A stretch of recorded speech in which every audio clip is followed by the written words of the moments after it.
week 3 of our series entitled The Mission. And the mission of God is not something that we make. It's already made for us. The mission of God, may mga bagay po na, tanong ko po, may mga bagay po bang inuutos sa inyo na napipilitan kang gawin? Like, yung mga anak po, anak niyo po, "Anak, maghugas ka na ng pinggan." May mga gano'n na, ba't kailangan maghugas, 'di ba? Ba't kailangan maligo? Ay, sana naman 'di ba? Pero may mga bagay na kahit 'di niyo po sabihin, gagawin ko, tama? 'Di ba? 'Di ba yung kakain, sige po, 'di ba? 'Di niyo kailangan ng tanungin kung gusto ko. O kaya yung, 'pag meron 'di ba may mission trip tayo sa Switzerland. Oh, 'di ba parang sino sa atin dito hindi tayo mapipilitan, parang, "Willing Lord, here I am, send me." Parang gano'n. May mga bagay po pero yung call to go to Zimbabwe, Lord sila 'yan. O kaya sa Afghanistan parang may iba 'no. Now, the mission of God is not something we are forced in, but something we're meant to participate in. Since the very beginning, God had been God on a mission. Genesis 3:15, we said, when God created the heavens and the earth, God made all things beautiful. Genesis 3 is the start of the fall. Now, kayo mga nagtatanong, bakit may mga bagyo, ba't may calamity? These are the results of the fall. Did God created all of this? No. This is the consequences. It is the result of the fall of man. That's why there are also brokenness, pride, brokenness in everyone, broken relationships. And yet, from the very beginning, God already in his first, they call it first gospel, Genesis 3:15, it says, "I will put enmity between you and the woman, and between your offspring and her offspring. He shall bruise your head, and you shall bruise his heel."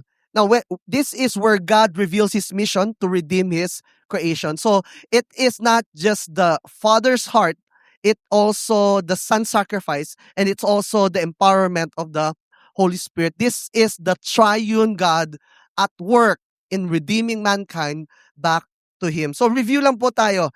Week 1, we've talked about the Father's heart, the Father's love. The Father's love, this is the driving force for a mission. The mission exists because this is the heart of the Father, to bring back his people to him. He can create a new creation, a new people, but God has been faithful to us. It's not just the work of the by the Father's heart, but also the Son's sacrifice. Last week we talked about the mission is centered on the cross, and the mission is for all people. Today, we'll be talking about the Spirit's power. The mission of God may feel like something that is impossible for us to do or participate in, but nonetheless, it should not be overwhelming. This is what the disciples experienced when Jesus was no longer with them. They were overwhelmed with the mission, the task ahead of them. Jesus reminded them of his presence, of God's peace, and his power. Let me say this, that when it comes to the mission of God, we are sent for his purpose in peace and with power. We are sent for his purpose in peace and with power. Open your Bibles with me in John 20. Can I ask everyone to all stand in reading the word of God? In reverence of the word of God, we'll read in John 20, verse 19 to 22. Let me just read. On the evening that day, the first day of the week, the doors being locked where the disciples were for fear of the Jews, Jesus came and stood among them and said to them, "Peace be with you." When he said this, he showed them his hands and his side. Then the disciples were glad when they saw the Lord. Jesus said to them again, "Peace be with you. As the Father has sent me, even so I am sending you." And when he had said this, he breathed on them and said to them, "Receive the Holy Spirit." This is the word of the Lord. Let us pray. Father, we thank you that this day is a day that you have made. We can rejoice and be glad. Lord, we receive your peace, embrace your call, and the empowerment of the Holy Spirit. Help us, God, to understand your calling in our lives so that this week next week and the rest of the year, we will be a people on a mission. Bless the preaching of your word. In Jesus' name, amen and amen. You can all be seated.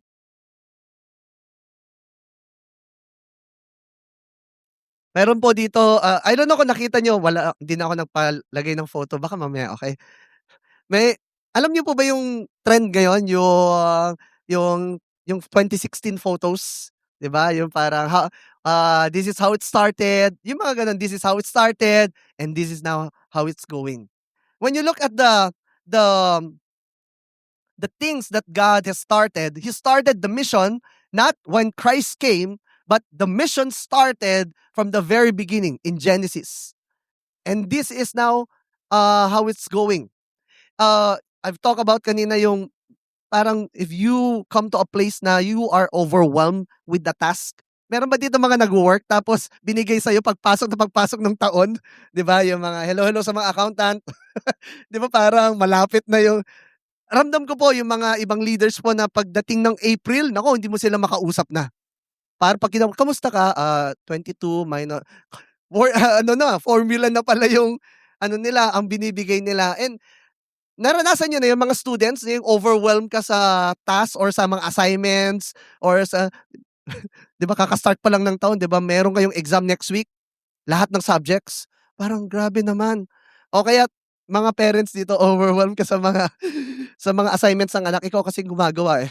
Overwhelmed or paparating yung exam or yung mga babayarin, overwhelming. Now, let me just go back for a while. Prior to this scene, Jesus was on a mission. And his mission, he came to seek and save the lost. It was very clear. When Jesus started at the age of 30, he started the mission and he makes it clear, I came not to be a political leader, but to be the savior of the world. He came with a mission in mind. I came not for those who are being fed, I came for those who are hungry. I came not those for those who are healthy, I came for those who are sick. So he came to seek and save the lost. And many people started with few crowds and then eventually kasi po mga tao nakita na naging rockstar na si Jesus, icon siya, na yung pinag-uusapan, hashtag, 'di ba, a miracle worker, 'di ba? Hashtag, 'di ba? Jesus of Nazareth. So he has been the talk of the town because he healed people, he he cast out demons, and he performed miracles. Sino po ba sa inyo gusto nyo ang small group leader nyo nagpa-perform ng miracles, di ba? Pagdating nyo sa McDo, di ba, wala tayong makain, huwag kayong mag-alala. Tapos may dalawang fries lang, nag-pray, biglang, di ba, dalawang bucket.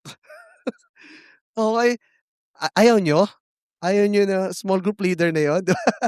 Na-pressure yung mga small group leader na, Lord, kailangan ko. Di ba? Mga parents, gusto nyo ba yun? Yung dalawa lang yung chicken, tapos pang ano, pang dalawang dosena na pamilya? Di ba? Gusto po natin yun.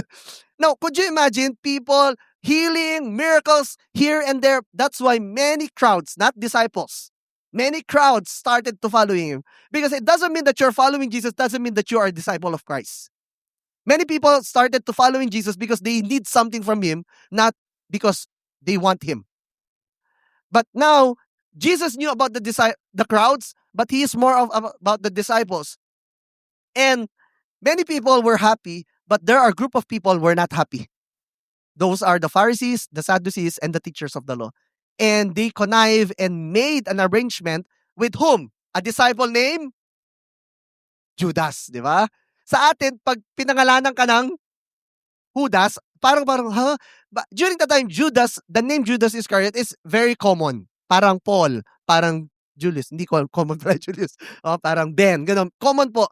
But for Judas, he betrayed Jesus.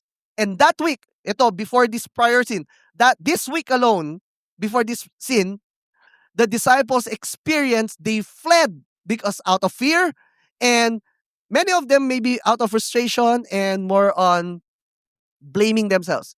For Peter said that, Lord, I will never deny you. You know what happened? Peter denied Jesus how many times? 3 times. So they all fled because their leader was captured. And 3 days later, and Jesus died. They've seen the crucifixion, and they were hiding because of fear.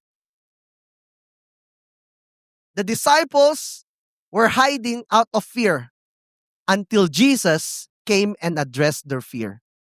That fear causes many things. Frustration, blame, Lord. Kasi wala po talagang nagstay. Si John and yung mga women lang nagstay until the cross, until the crucifixion. But many of them, they were hiding because if they did this to our leader, how much more to us? Now, how the Lord transformed the disciples' fear to courage. One thing, He came to them. Say that with me, He came to them. Jesus did not send angel. He showed Himself to them. Nagpakita po si Lord sa mga natatakot at nangangamba at walang peace. Jesus came to them. And the same Jesus that came to the disciples before, it's the same Jesus that will continue to come to us. When times feeling like we're overwhelmed with the task and with the mission that at hand, Jesus will come and with few things that He will do to us. Pag nakita po natin dito, 3 pong beses binanggit yung Jesus said to them. Jesus said to them, verse 19. Verse 21, Jesus said to them. And verse 22, Jesus said to them. Ano yung sinabi ni Lord, di ba? So first, verse 19, I'll read in verse 19. On the evening of that day, the first day of the week, the doors being locked where the disciples were for fear of the Jews, Jesus came and stood among them and said to them, peace be with you. The verse is, Jesus came and reassured the disciples of God's peace. He came to them and assured them of the peace that He bring to them. Now, after the desertion of Jesus on that day of the crucifixion, sinabi ko na po kanina, almost lahat po ng disciples iniwan, tinakbuhan, at natakot po sila. May katabi ka bang mukhang sobra talagang passion siya in preaching the gospel? Diba? Meron ka bang katabi that, ay wala po dito gustong i-preach, i-share yung gospel? Sino sa inyo, you're excited to share the gospel to your family? Yes, tama ba?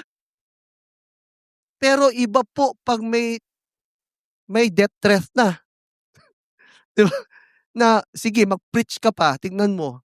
Diba meron po dito yung mga sinishare nila yung gospel sa family nila, tapos yung hindi maintindihan ng parents nila. Sabihin mo pa yan, hindi ka na namin papauwiin dito sa bahay. Ito, mga kapatid, hindi papauwiin sa bahay, papatayin sila. And that's why they were fearful. Meron po sa atin dito, kung ako nandun, naku, hindi ko iiwan. Si Peter, hindi ko, tingnan natin.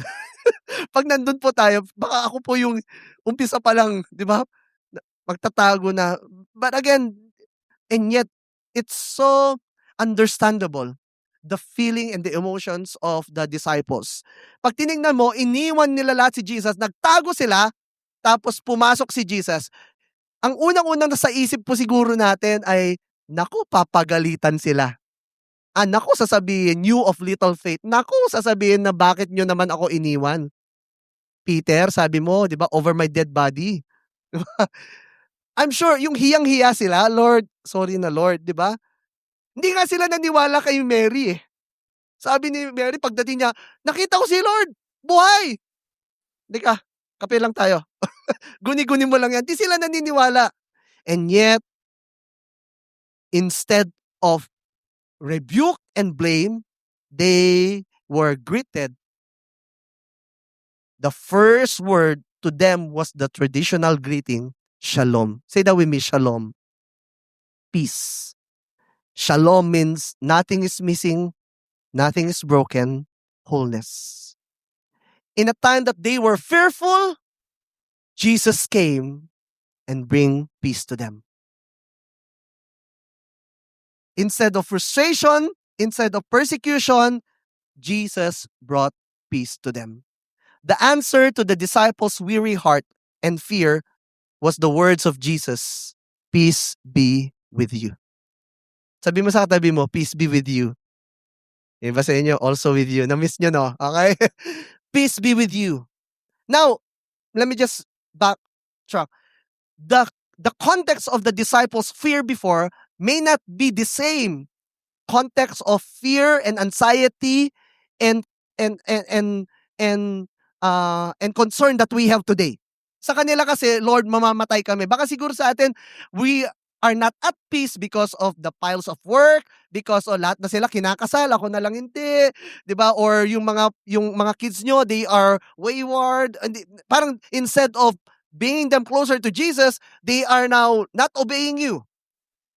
Iba-iba siguro yung kind of anxiety, anxiousness natin, and fear natin. But it might be different from the disciples, but it's the same words that Jesus came to them and gave peace to them. It's the same words that Jesus will give to each one of us. Peace.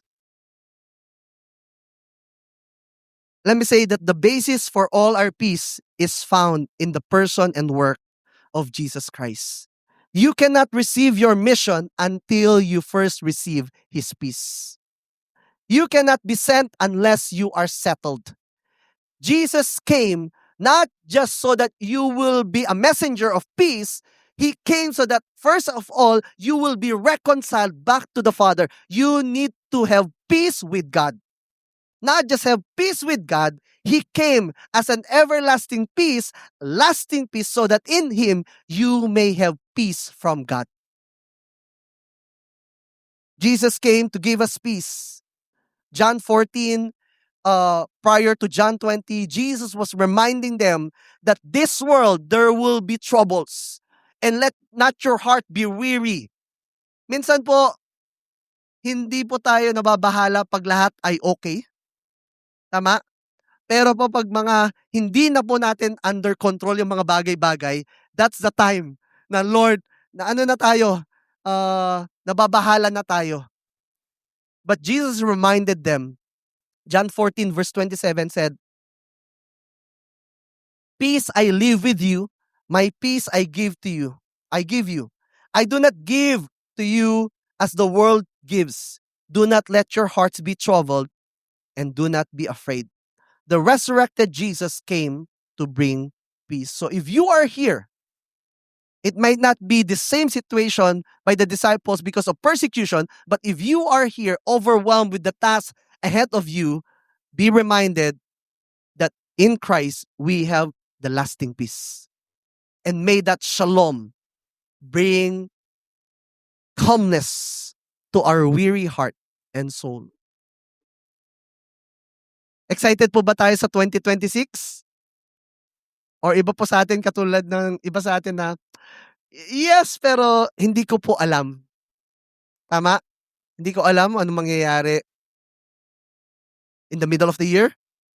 Diba? With all the wars in the world, what will happen? But one thing for sure, God is sovereign and in Him we can find peace. Amen? We can journey this year 2026 because in Him we can find peace. Second, let me just read verse 21. Another Jesus said. So, Jesus said to them, before I'll go to the verse 21, di ko pala nasabi kaninang 9. Nung nakita nila si Jesus, tuwang-tuwa sila. Kasi ganun po, medyo Lord, ikaw ba yan? Tapos sabi ni Lord, it's I. Tapos, lapit kayo. O, hindi na po natin alam, di ba? Close yung door. Napansin niyo po yun? Close yung door. Paano nakapasok si Jesus? Kumatok ba siya? Hindi na po natin alam yun. That is the resurrection. The resurrected Jesus. Very powerful. He can go through any doors. So, nagpakita siya, Lord, alam mo yung, Lord? Jesus? So, ang sinabi niya sa kanila, come. Nung nakita nila, hinawakan nila siya, tuwang-tuwa sila. You know, in the presence of God, there will always be joy and gladness. That's why even if we live in a fearful world, knowing the presence of God is with us, including Cinema 3, the presence of God is with you, at hindi lang po confined dito sa cinema to, Kahit lumabas po tayo, God is with us. That will gives us assurance and give us gladness and joy and peace. Amen? Palakpakan naman natin si Lord. Now, the second Jesus said to them is that, peace be with you. Binalik niya, peace be with you. As the Father has sent me, even so I am sending you. Jesus commissioned the disciples for God's purpose. He did not just came and gave them and reassured them of God's peace, but he commissioned them of God's purpose. He gave the disciples a mission to continue his work on this earth. This was the commission to do what Jesus had already prayed for. In John 17, verse 18, in John 17, Jesus prayed for the church, prayed for the disciples, and one of his prayer is that, as you sent me into the world, in verse 18, I have also sent them into the world. Jesus connects his mission to ours. The Father sent me for a mission, and now I am sending you with that mission. The mission that Christ have here on earth was connected to the disciples' mission here on earth. That they will continue. They are the post-Jesus in his humanity here on earth. The Father sent Jesus to reveal his love, bring his kingdom, and save humanity. And now Jesus passes that mission to us. Sabihin mo sa katabi mo, sa'yo raw. Sa'yo raw. Whether you believe it or not, the same mission that the Father gave to Jesus is the same mission that Jesus gave to all his disciples. To love people, to bring the kingdom of God, and to save humanity. We are not the Savior of the world, but we preach the gospel of our Lord Jesus Christ. This means that both then and now, disciples are sent after the pattern of the world. We have someone here. Wala kaninang 9 eh. So, we have Cass here. Cass, kaway ka naman. Tayo ka naman. Sorry sa Cinema 3. Hindi nyo makita yung poging-poging si Cass, okay? One of our leaders in New Belt. And now, we'll be sending. Kakauwi niya lang galing, saan ka na pumunta? Siya po yung kagagaling Tajikistan. And now, going to the School of World Mission. And we'll be sending to another nation as well. Why do we do this? Are they the only one being sent? No. Hindi lang po sila yung sent one or the missionaries. Every disciples, they are missionaries. They are being sent. Kaya po, sino po sa inyo na-enjoy yung praise and worship natin kanina? Thank you, music team, ha? Kung ako lang, parang pwede ba dito tayo? Pero hindi, may movie mamaya eh. Kung pwede lang, dito na lang tayo for the rest of the week or year.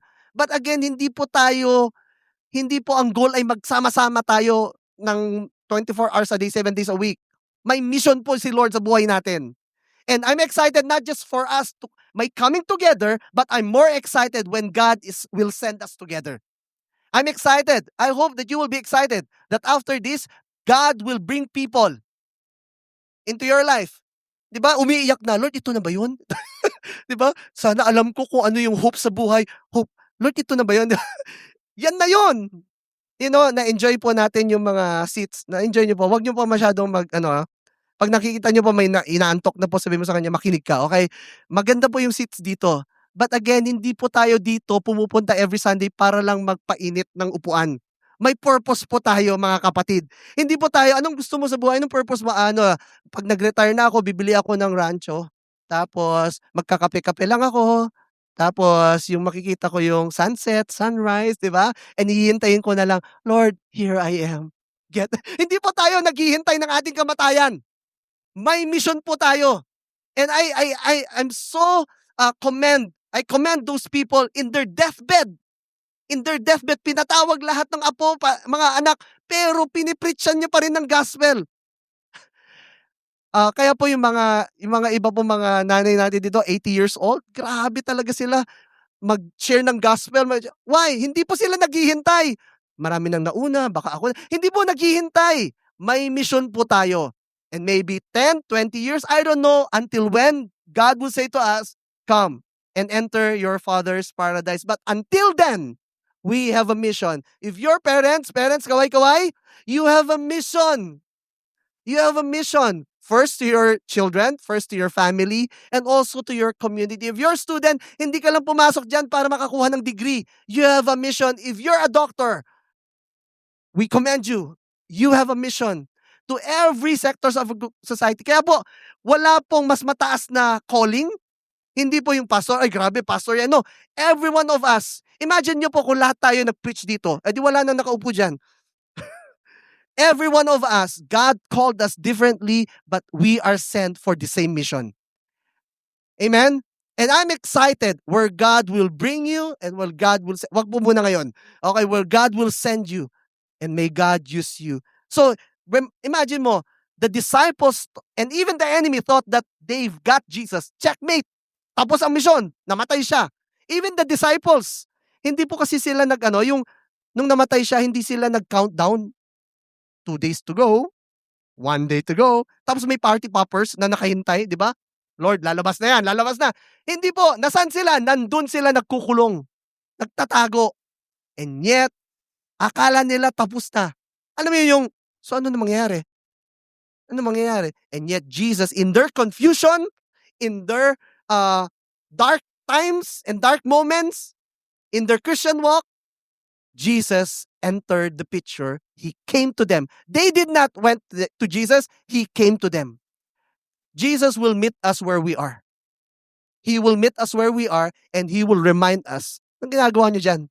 May mission kayo. And He will remind us that we have a mission to fulfill. Jesus reminded them about the mission. The resurrected Jesus reminds us that the mission of God continues. And He said, just as the Father has sent me, so I'm sending you. And we know how the Father sent Jesus. He sent Jesus with so much assurance, so much commendation, and so much love. Before Jesus did the ministry, the Father commended Him. Matthew 3 verse 17. When John baptized Jesus, when he comes out to the water, a voice that was heard. And the voice said, "This is my Son whom I love." The Father loved the Son even before the Son did the ministry on earth. The Father affirmed the Son. He said, "With Him, I am well pleased." Minsan po, di ba, mga parents po, di ba, pag may nagawa yung anak na maganda, dun pala, oy, grabe anak, galing mo. Ito, wala pang ginagawa si Jesus. I am pleased with Him. I love Him. The same commendation and assurance that the Father has with Jesus is Jesus has with you. Before you do His mission, God is commending you. I am well pleased with you. Hindi po pag meron ka, minsan ganun, Lord, 10 yung in-invite ko Grabe Lord, no? Hindi sasabihin ni Lord sa'yo, grabe, dahil dyan, mahal kita. No, mahal ka na ni Lord bago ka pa may gagawin. Are you here with me? Before you do something in His kingdom, God loves you. He already said, I love you. And He is already well pleased. Hindi po padamihan. Diba? Next week, Lord, dadaling ko buong barangay. Madala mo, praise God. Kung hindi mo madala, please pa rin si Lord sa'yo. Your worth as a child of God is not based on the fruit of your labor in His kingdom. Are you here? Kaya po, sana hindi po pressure. It should be a pleasure. Lord, grabe ako, Lord. I-save mo nga lang, okay na. Pero gagamitin mo, that is already a privilege. So for you, you are not an accident wandering through life. You were sent, commissioned with divine intentionality. We are made for a mission, and you have a mission to fulfill. And last Jesus said, and when Jesus said this, He breathed on them and said to them, verse 22, Jesus breathed on them and said to them, ano sabi niya? Receive the Holy Spirit.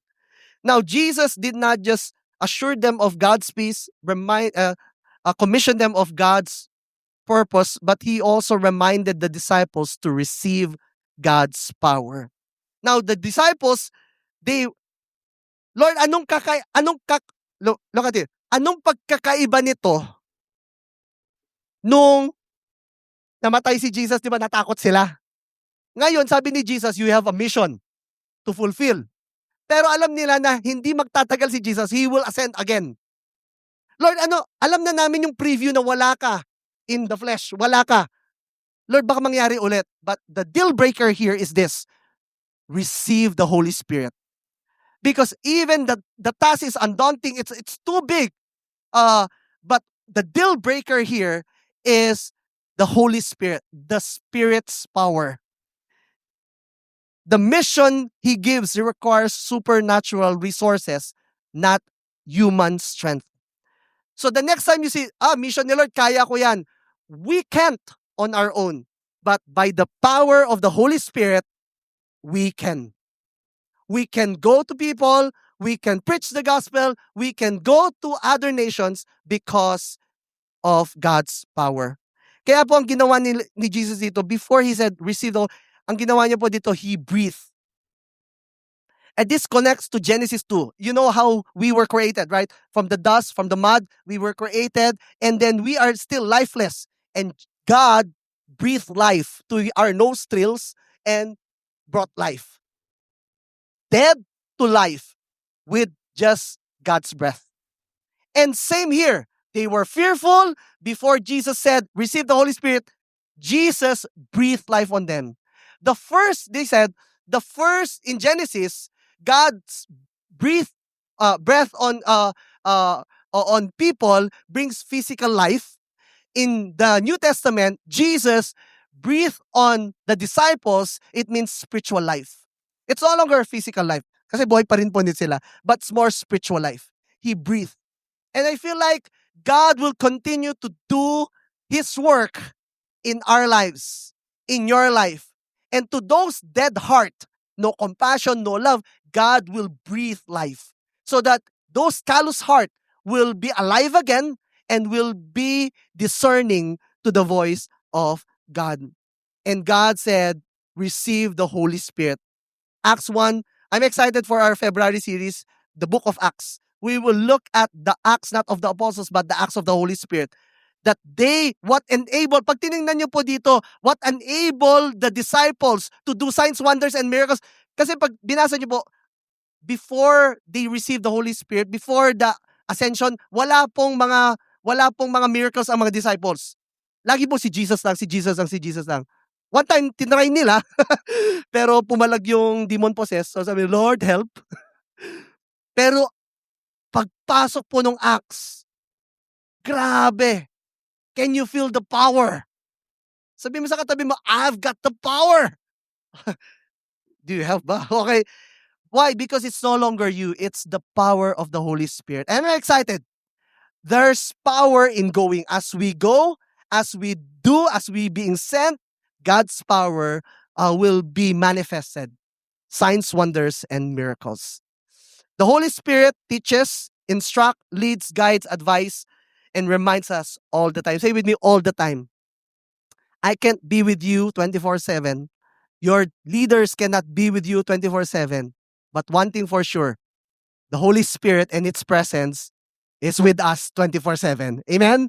7 days a week, 365 or 366 kung leap year in a year. And that's the confidence that we have. God's power will be with you as you being sent to the world. The same Spirit that raised Jesus from the dead, it's the same Spirit that empowers you and I to forgive, to love, to witness, and serve. How many of you know that the Spirit that raised Jesus from the dead is powerful? Grabe yun! Patay, binuhay? Wow! That's the same power and same Spirit is resting in each one of you. For you to serve, love, forgive, and be witness of His gospel. Acts 1 verse 8, and let me call on the keyboardist to join me here. Acts 1 verse 8 says, but you will receive power when the Holy Spirit will be upon you, and you will be my witnesses in Jerusalem, in all Judea and Samaria, and to the ends of the earth. Now, question, where do you need Jesus to step in today? In that moment, they were fearful behind that doors being locked. And Jesus came to them, reminded them of the peace that He has from them. He reminded of the purpose and reminded of God's power. Where do you need Jesus to step in today. Are you overwhelmed by fear? Receive His peace. Peace that transcends all understanding, that will guard your heart and your mind in Christ Jesus. Are you drifting without direction? Ito po yung, anong gagawin mo this week? Di ko alam. Bahala na si Batman. Do you need direction and wisdom? Embrace His purpose. Do you feel weak or inadequate? Rely on His power. I'm excited how God will show Himself to us this week and beyond. If you need the peace that's available in Christ, receive it today. If you need the direction, you are not an accident. God has a purpose for you. Maybe some of you, this is your first time to be in church. God has a purpose for you. And you are sent out also to be witnesses to the world by His power. Let's just all stand.